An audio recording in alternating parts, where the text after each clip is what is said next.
नमस्कार दोस्तों, इस वक्त की बिग ब्रेकिंग न्यूज़ अपडेट में आपका बहुत बहुत स्वागत है। खबर में आगे बढ़ने से पहले अगर आप भी खुल के भारतीय जनता पार्टी और पीएम मोदी का समर्थन करते हैं तो आप अभी इस वीडियो को लाइक कीजिए और इस लाल बटन को दबा के इस चैनल को फ्री में सब्सक्राइब करके घंटी जरूर बजाइएगा। समाजवादी पार्टी का हाथ आतंकियों के साथ, पीलीभीत से मुख्यमंत्री योगी का विपक्ष पर हमला। चुनावी माहौल में यूपी की लड़ाई अब आतंकी और आतंक पर गर्मा गई है। दरअसल दोस्तों 2008 अहमदाबाद धमाके पर फैसला आ गया है और 38 दोषियों को फांसी की सजा हुई है। अब बीजेपी ने दोषियों का समाजवादी कनेक्शन निकाल लिया है। पीलीभीत में रैली के दौरान मुख्यमंत्री योगी आदित्यनाथ ने समाजवादी पार्टी पर जमकर हमला बोला।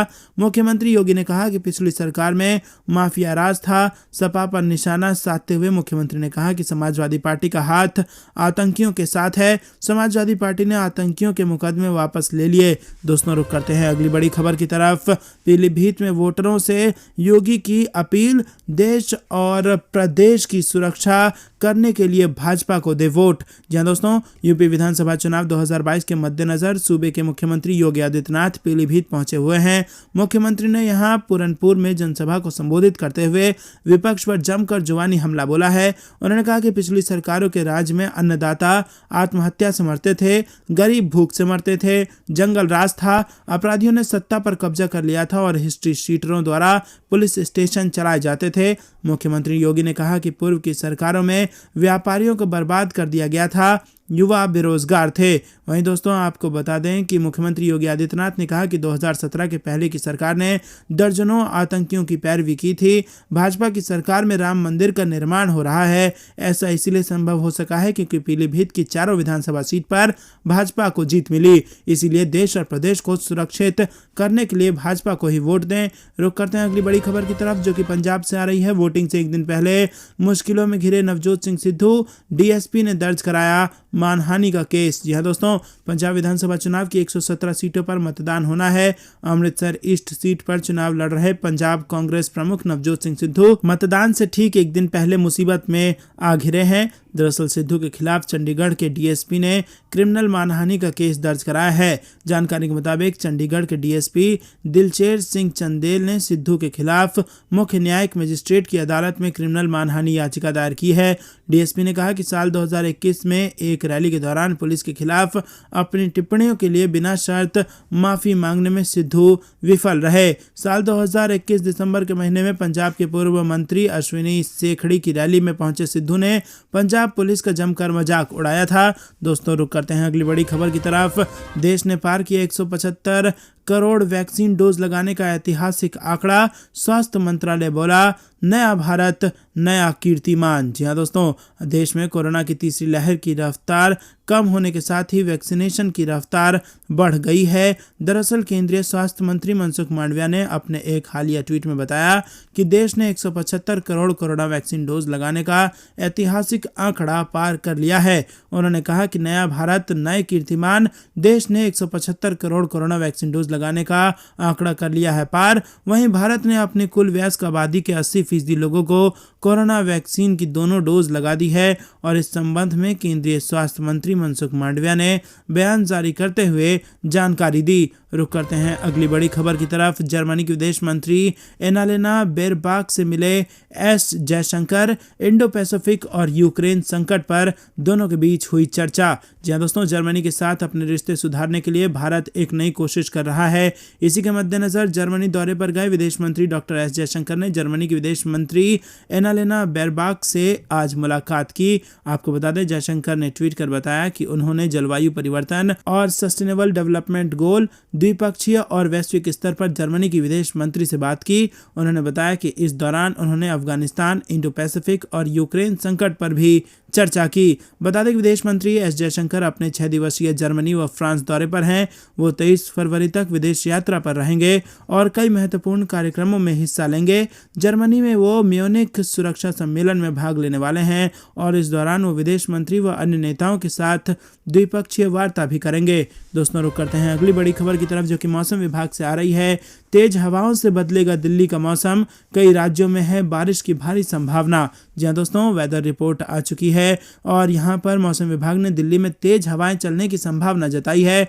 आईएमडी के अनुसार अंडमान और निकोबार द्वीप पर अगले 2 दिनों तक तेज बारिश भी हो सकती है। देश के कई हिस्सों में हल्की बढ़ी हुई ठंड भी देखने को मिल सकती है। आईएमडी ने देश के कई और राज्यों में बारिश होने की बात कही है। विभाग के अनुसार अगले 2 दिनों के दौरान अंडमान और निकोबार द्वीप समूह पर तेज बारिश होने की भारी संभावना है। दोस्तों, रुक करते हैं अगली बड़ी खबर की तरफ। अमेरिका विवाद में क्या होगा भारत को रुख, विदेश मंत्री एस जयशंकर ने दिए इसके संकेत। जी हाँ दोस्तों, यूक्रेन को लेकर रूस और अमेरिका के बीच जारी विवाद में भारत ने तटस्थ ही रहने का संकेत दिया है।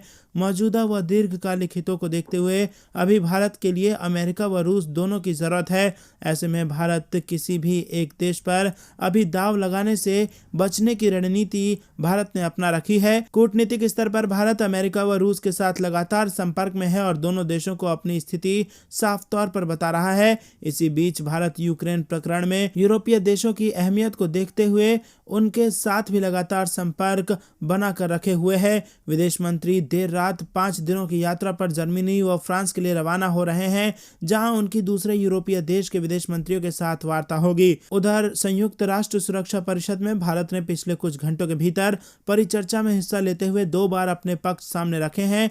भारत ने सभी पक्षों से आग्रह किया है कि यूक्रेन संकट का समाधान समझौते की भावना के मुताबिक होनी चाहिए। दोस्तों, रुक करते हैं अगली बड़ी खबर की तरफ। यूक्रेन का दावा, सीमा पर 1.5 लाख रूसी सैनिक तैनात, विद्रोही भी कर रहे हैं गोलीबारी। जी हाँ दोस्तों, आपको बता दें कि यूक्रेन के रक्षा मंत्री ओलेक्सी रेजनिकोव ने कहा है कि रूस ने यूक्रेन के चारों ओर अपने सैन्य स्टेशनों की संख्या बढ़ाकर 1,49,000 तक कर दी है। यूक्रेन ने बताया कि रूसी सैनिकों के साथ रूस समर्थित विद्रोही भी सीमा से सटे गांव पर गोलाबारी कर रहे हैं। दोस्तों, रुक करते हैं अगली बड़ी खबर की तरफ। चीन सीमा पर तनाव, श्रीनगर लेह राजमार्ग के जल्द खुलने की राह नहीं आसान, बर्फबारी बनी रुकावट। जी हाँ दोस्तों, लद्दाख सेक्टर में चीनी सीमा पर 2 साल से जारी तनातनी के माहौल के बीच LAC तक सप्लाई को निर्बाध जारी रखने की खातिर 434 किलोमीटर लंबे श्रीनगर लेह राजमार्ग को खुला रखना सीमा सड़क संगठन के लिए चुनौती साबित हो रहा है। दरअसल बर्फबारी चुनौती बनी हुई है। इतना जरूर था कि इसके इस बार जल्दी खुल जाने की संभावना इसलिए व्यक्त की जा रही थी क्योंकि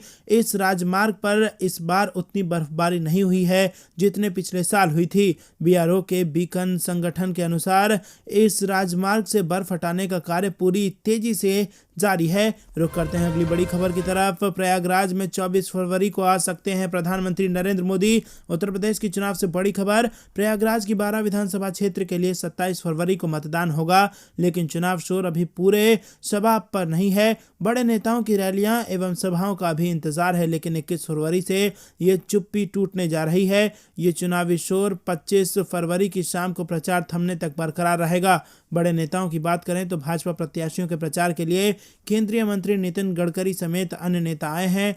अन्य दलों के प्रत्याशियों को अभी बड़े नेताओं का इंतजार है। चूंकि 20 फरवरी को तीसरे तथा 23 को चौथे चरण का मतदान है, इस तरह से चौथे चरण के मतदान के लिए 21 फरवरी की शाम को प्रचार बंद हो जाएगा। ऐसे में इसके बाद यहां बड़े नेताओं की रैलियां एवं सभाओं की बात की जा रही है। 21 फरवरी को बसपा प्रमुख मायावती की सभा घोषित है। वहीं 24 फरवरी को मऊ में प्रधानमंत्री नरेंद्र मोदी की रैली संभावित है। सपा के राष्ट्रीय अध्यक्ष अखिलेश यादव और पूर्व सांसद डिंपल यादव की सभा और रोड शो भी संभावित है। दोस्तों, जाने से पहले आप अभी इस वीडियो को लाइक कर लें और इस लाल बटन को दबा के इस चैनल को फ्री में सब्सक्राइब करके इस घंटी को जरूर दबा दें और अपने लोगों तक इस वीडियो को शेयर कीजिए। देख रहे थे आपका अपना चैनल। जय हिंद, जय भारत।